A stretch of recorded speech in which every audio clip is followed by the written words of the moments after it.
Fala pessoal, sejam muito bem-vindos a mais essa nossa análise. Olha, quando a gente pensa num pronto-socorro, a televisão e os filmes geralmente mostram aquele caos absoluto, né? Pessoas correndo, gritando, aquela confusão. Mas a realidade da medicina de emergência é fascinante justamente por ser o oposto disso. Na verdade, a gente está falando de um ambiente altamente estruturado que funciona com base em protocolos super rigorosos e numa lógica extremamente rápida.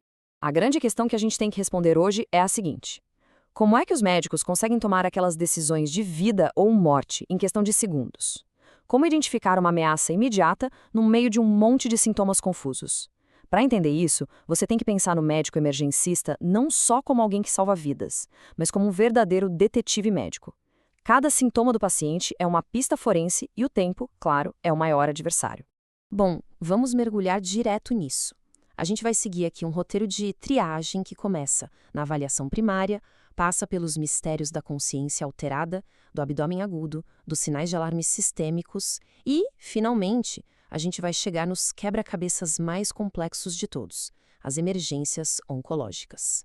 Parte 1. A avaliação primária, os primeiros passos críticos, porque, convenhamos, nenhum mistério médico pode ser resolvido sem antes a gente garantir a sobrevivência básica do paciente, né?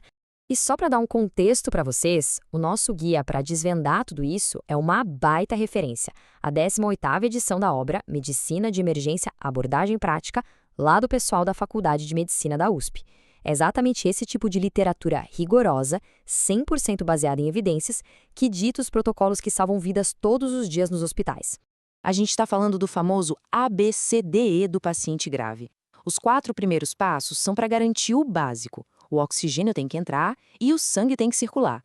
Mas o passo número 5, a exposição, é aí que a investigação começa de verdade. Despira o paciente para procurar lesões escondidas, controlar a temperatura, isso é fundamental. Às vezes, uma marquinha minúscula na pele vira a chave e muda completamente o diagnóstico. Beleza, avançando para a parte 2, decifrando a consciência alterada. É aqui que a gente vai decodificar aqueles sinais de socorro desesperados que o cérebro manda. Olha só que fascinante. Aqui, o reconhecimento de padrões é tudo. Sinais no corpo do paciente entregam o que está falhando lá dentro. Um tremor super específico nas mãos, aquele que a gente chama de flapping, já grita para o médico: opa, o fígado está falhando, apontando para uma encefalopatia hepática. Agora, se o paciente chega muito letárgico e fazendo muito xixi, ele pode estar com hipercalcemia. E isso, gente, acende um alerta vermelho na hora para um possível câncer oculto. A evidência do corpo leva direto para a ação. Mas espera aí, antes de sair pedindo tomografia de última geração ou exames de sangue complexos, tem uma coisa surpreendente que acontece na emergência. A primeiríssima medida, que é obrigatória para qualquer pessoa com a consciência alterada, é o famoso furinho no dedo, a glicemia capilar. O açúcar no sangue é uma das coisas mais fáceis e rápidas de corrigir e, ao mesmo tempo, uma das mais mortais se passar batido. Vamos para a parte 3, investigando o abdômen agudo, tentando encontrar a origem da dor. O objetivo aqui é excluir condições que podem matar rapidamente dentro dessa verdadeira caixa preta que é o nosso abdômen. E esse fluxograma ilustra de um jeito muito genial como funciona a cabeça de um médico na hora do aperto. O paciente chegou com dor e está amarelão, com icterícia. O cérebro do médico já divide o problema. A falha está na produção, na captação ou na conjugação dessa bilirrubina. Cada caminho desse fluxograma exclui dezenas de doenças e aponta direto para a causa do problema. É impressionante. Agora, a gente precisa parar um segundo para derrubar um mito gigantesco da medicina. Por muito tempo, as pessoas achavam que dar remédio forte para a dor ia esconder o problema da barriga e atrapalhar o médico. Mentira! A literatura atual deixa muito claro: usar analgésicos potentes, tipo morfina, não atrapalha em nada a investigação do detetive médico. Na verdade, ao contrário. Tirar a dor do paciente é obrigatório, é super seguro e ainda deixa o paciente mais relaxado para que o médico consiga examinar direito.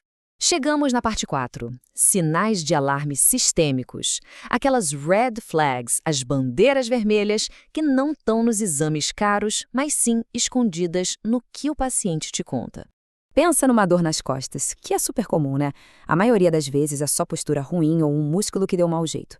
Mas e se você descobre que o paciente tem mais de 50 anos, perdeu peso sem motivo, e a dor não passa nem quando ele fica o dia inteiro deitado na cama? Opa, o cenário muda totalmente. Essa dorzinha nas costas pode ser o aviso de uma infecção grave no corpo inteiro ou até de um câncer avançando silenciosamente pelos ossos da coluna.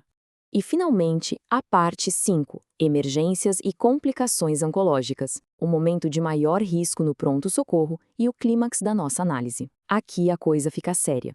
Prestem muita atenção, porque as manifestações clínicas no paciente com câncer vêm como uma avalanche. O próprio câncer e os tratamentos agressivos, como a quimioterapia, bagunçam o corpo inteiro. Por exemplo, existe um risco gigantesco de formação de coágulos, o tromboembolismo venoso, que atinge o pico bem na fase inicial da químio. A gente também lida com náuseas e vômitos tão absurdos que desidratam o paciente num nível brutal. E lembra da hipercalcemia maligna que eu falei antes? Esse excesso de cálcio no sangue que sai dos ossos pode fazer o paciente ir de uma simples confusão mental para uma falência total dos rins em questão de horas. O que é mais incrível nessa parte diagnóstica é como os achados laboratoriais contam a história pra gente. Pensa num paciente oncológico chegando sem conseguir respirar, com água no pulmão, o tal do derrame pleural. Analisar esse líquido no laboratório é o grande teste forense.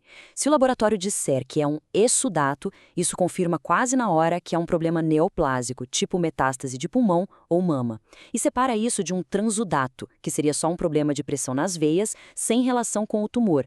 E tem um achado laboratorial específico desse líquido do pulmão que faz o relógio do médico correr muito mais rápido, se o nível de pH desse líquido for menor do que 7,2.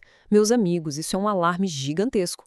Um pulmão tão ácido assim é um sinal fortíssimo de doenças superdestrutivas, indicando que pode ser um câncer absurdamente agressivo. E para vocês terem uma ideia do poder desse laboratório, olha esse número, 75%.